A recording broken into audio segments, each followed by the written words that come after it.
Bonjour à tous, bienvenue sur la chaîne de Plancton Curieux. Donc comme tous les jours, revue d'actualité et l'état du marché actuellement, marché crypto bien sûr. On commence par Apple, on a parlé beaucoup hier et avant-hier. La conférence a eu lieu du coup hier soir à 19h. On voit ici un petit résumé, ça a duré 2 heures. Ils nous ont parlé de leur iPhone, de leur macOS, de du coup leur MacBook Air. Bon, tout ça on s'en fiche, nous ce qui nous intéressait c'était ça, à savoir le casque de réalité mixte, le Vision Pro. Et donc, il va permettre de profiter de l'environnement Apple directement dans son environnement, c'est-à-dire que vous aurez accès aux fonctionnalités, aux outils Apple grâce à ce casque. Et en plus, il y aura des partenariats, notamment avec Zoom, donc pour faire des réunions à distance. Alors je dis réunion, mais ça peut être donner des cours, ça peut être échanger, etc., etc., vous connaissez. Ou par exemple Disney Plus aussi.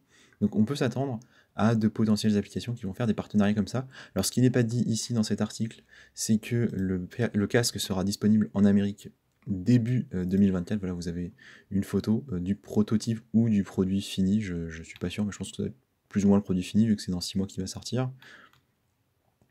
On nous dit du coup essentiellement que ce sera, comme je le disais, dispo en Amérique début 2024 et pour le reste fin 2024. 3500 $, donc c'est quand même très très cher. Je pense que ça va limiter l'intérêt, en tout cas la propagation du produit dans un premier temps. Il sera certainement acheté plutôt dans l'année 2025-2026 quand le prix aura baissé, quand il y aura des versions plus abouties, mieux développées, qui auront corrigé les bugs, qui auront développé certaines fonctionnalités et qui rendront du coup l'ensemble plus abordable ou plus intéressant. Est-ce que ce sera du coup positif pour le métaverse? Sûrement, mais vous l'aurez compris, ça va pas être tout de suite. Ça veut pas dire qu'on n'aura pas une hausse des projets métaverse, notamment des crypto métaverse, dans les prochains mois, parce qu'on peut avoir un début by the rumor, si je puis dire. Mais comprenez bien que les vraies fonctionnalités, elles sont pas là avant, je pense, une bonne année, en tout cas pour nous. Donc ça a quand même son rôle, mais si on y réfléchit un peu, ça rentre vraiment en corrélation avec la deuxième partie de 2024 qui a déjà plusieurs éléments favorables pour une hausse des cryptos. Ok, donc on commence à avoir un certain nombre d'événements entre guillemets historiques qui convergent sur une période entre fin 2024 et début 2025. Ce serait pas mal de se préparer. Là, petit article juste pour nous montrer qu'après quand même la conférence d'Apple, on a eu le site a été done en fait, une mise à l'arrêt du site d'Apple. Donc malgré tout, il y aura des acheteurs, hein, parce que bien évidemment, Apple a de grands fans, et oui, il y a un certain nombre de personnes qui sont prêtes à débourser 3-4 000 € pour avoir le casque, même si il va certainement servir à pas grand-chose dans un premier temps. Donc, potentiellement, il va se passer des choses, mais ça va pas être tout de suite. On l'aura compris. Au niveau marché, du coup, bah, là, on est sur la page métaverse, hein, celle que je vous ai montrée hier, du coup, pour voir ce qui se passerait.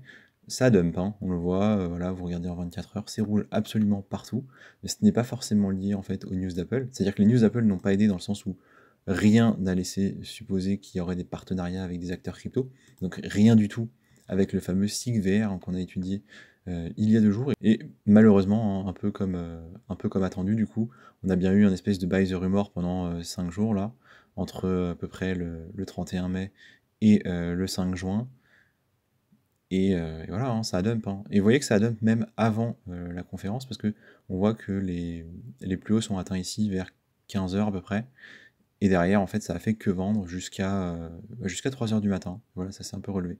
Donc, ce n'est pas que une conséquence d'Apple, c'est aussi dû au fait que la SEC a décidé de s'en prendre de façon encore plus directe à Binance. C'est l'événement quand même majeur en fait de la journée de hier, c'est-à-dire que la SEC a vraiment ciblé Binance. Donc déjà, dans un premier temps, en Amérique, concrètement, 13 charges d'accusation retenues contre Binance et CZ. CZ, je rappelle, hein, tout simplement le CEO de Binance.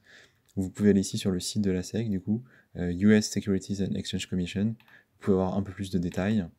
On a un certain nombre d'informations, notamment du coup le lien entre Binance et Binance US, parce que vous le savez, Binance US, c'est une réglementation particulière, spécifique pour les US, parce que concrètement, ils sont plus contraignants que d'autres pays.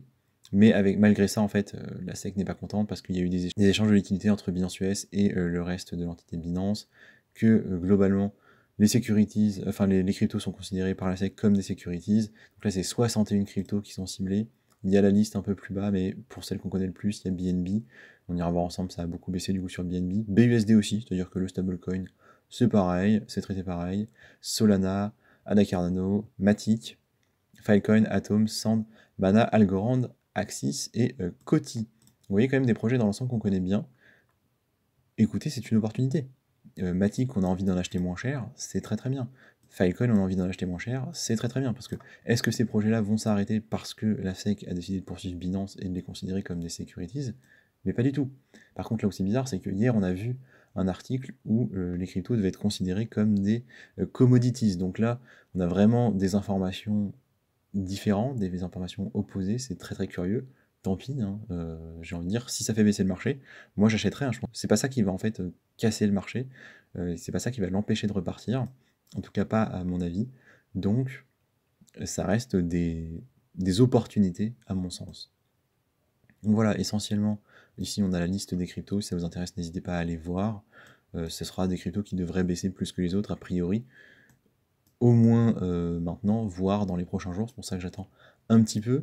Ici, du coup, The Block, on nous dit qu'en plus, la SEC se plaint à propos de FTX, c'est-à-dire que concrètement, ces aides avaient un petit peu appuyé là où ça faisait mal quand FTX a été dans la panade, ce qui a aggravé certainement la situation pour FTX, FTX qui était américain, et je pense que globalement, les Américains ne sont pas contents. En tout cas, la régulation américaine n'est pas contente, donc voilà, on le sait depuis un moment, ça crée encore plus d'animosité. Maintenant que ça c'est dit, on va quand même regarder un peu en termes de chiffres, et vous le voyez ici, Binance, en 24 heures, les inflows, c'est moins 1,3 milliard, quasiment, hein. Donc c'est considérable, 1,3 milliard. Bon, pour Binance, qui a 60 milliards d'assets, c'est tout à fait tenable, pas de problème. Mais voilà, il y a quand même beaucoup de liquidités qui sont sorties de Binance, ce qui explique aussi la baisse rapide des cours des cryptos que l'on peut voir ici, hein. Globalement, tout est dans le rouge. On est presque à moins 10% sur tous les projets en 24 heures, ce qui est super pour acheter, hein, vraiment. Moi, je vais pas aller m'en plaindre, hein. Falcon, je vous disais, ah, c'est dommage, j'y remonté. Eh ben, Falcon, il est à 4$. 4,13$ au plus bas. Donc j'attends un petit peu que ça se stabilise, voir s'il y a des petites news en plus, parce qu'en général, quand on a des grosses news négatives comme ça peut continuer dans les prochains jours. Donc pourquoi pas aller chercher encore plus des bottoms. Vous voyez, des projets comme par exemple Atom, où je vous disais, moi je le veux à 10$, bah là il était à 9,90$. Ça commence à vraiment me plaire, moi. Filecoin aussi, je vous l'ai mentionné. Et Matic, par exemple, qui a retourné à 0,82. C'est pas mal, hein. C'est pas mal. C'est pas les plus bas, hein, bien sûr, il a été plus bas sur le nez. Mais c'est pas mal, moi j'aime bien. Donc je vais prendre parce que de manière globale, j'ai toujours confiance dans tout ça, hein. C'est pas parce que la SEC n'est pas contente et fait son cinéma, entre guillemets, qu'on va s'arrêter d'acheter des cryptos. Maintenant que c'est dit, on va acheter passer sur quelques bonnes nouvelles. Donc déjà, Christophe Barrault ici qui nous dit la Chine a demandé aux plus grandes banques de couper les taux de dépôt dans le but de booster l'économie. Si c'est effectif, ça va effectivement potentiellement être bon pour l'économie. Et donc, on aura peut-être ici, vous voyez, un petit départ potentiel de dynamique économique venue d'Asie, le fameux bull run asiatique. Donc on va surveiller tout ça. J'aime bien. Ici, news différente, c'est Illuvium, elle vient de Goku, qui nous dit Illuvium s'associe à GameStop pour lancer une collection de 20 000 NFT appelés les D1SK. Donc ce sera dispo à partir du 12 juin, à suivre hein, pour les fans de Illuvium du coup. On va essayer de se renseigner un peu plus dans les prochains jours. On le sait, hein, du coup, il y a un certain nombre de NFT qui sont liés au jeu Illuvium et à l'environnement global de Illuvium, donc je pense que ce sera intéressant. Donc les NFT, ce seront des Illuvars exclusifs, dotés du coup d'accessoires personnalisés de la marque GameStop. Donc essentiellement ça va être du cosmétique bien sûr, et donc ils auront des expressions, des arrière-plans un peu spéciaux, mais ça peut être sympa, et s'ils sont pas chers, ça peut se tenter. C'est-à-dire que ça peut se tenter d'aller voir pour en acquérir un ou deux à un moment opportun. Voilà, à revoir, on fera sûrement un dossier spécifique là-dessus dans les prochains jours, ça sort du coup dans 6 jours. Et donc maintenant qu'on en est là, on va quand même checker un petit peu les graphiques. Donc on voit que Bitcoin, on est bientôt de retour sur les 25 000. Le plus bas, ça a été ici, vous voyez, 25 500. Donc vraiment, le début de ma boîte. Moi, j'ai pas envie d'en acheter tout de suite, hein, c'est pas ça qui va m'intéresser. BNB, par contre, si vous en avez pas, là, les cours commencent à être vraiment sympas. On est revenu sur les plus bas de mars ici. Moi, j'en ai acheté à 290 à ce moment-là, du coup. Je sais pas si ça ira plus bas. On va voir, ça va être en fonction des news, hein. Ça peut, moi je vous l'ai dit, une zone qui m'intéresse, voilà, c'est en dessous de 240. Donc pas de souci, hein, il peut y avoir de la bougie rouge, il peut y avoir de la tendance baissière, moi je l'attends ici. Matic, du coup qui est redescendu aussi sur ses plus bas, pas annuels, parce que les plus bas annuels, ils sont encore bien plus bas que ceux-là. Mais on arrive sur la zone là qui est quand même sympathique, la boîte bleue ici. Donc en dessous de 80 centimes, je commencerai à regarder avec grand intérêt pour Matic. Illuvium a bien résisté pour le coup. Il est resté à 50 $, franchement c'est pas trop mal. Filecoin, je vous ai dit, hein, 4 $, moi ça commence à vraiment me plaire. Filecoin, là je surveille de près. Atom, on arrive sur la zone des 10 $ aussi, celle dont je vous parlais du coup depuis un moment et que j'ai rementionné dans la vidéo de dimanche. Et je pense que c'est intéressant aussi de regarder Curve. Curve qui du coup a un petit peu rebondi là comme le 11 mai. On est sur les 77. Ça peut être une zone de rebond. Je vais essayer de suivre ça de plus près aussi, hein. On voit ça fait 2 fois qu'il bute dessus. Donc s'il glisse pas trop potentiellement, ce sera peut-être pour repartir. Vous voyez, ça pourrait faire une office de résistance cette zone-là. À voir, hein, à voir, ça reste quand même de la théorie. On le voit, c'est lié ici à la clôture de novembre 2022. Après, il est quand même les plus bas. Donc je regarde avec attention ces tokens-là.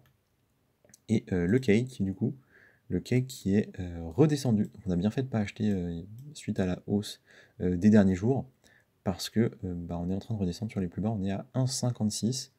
Pour le moment, j'attends. Clairement, je suis dans l'expectative pour ce token. Donc voilà, ça va conclure notre vidéo de ce matin en tout cas. Merci de m'avoir écouté et je vous dis à la prochaine.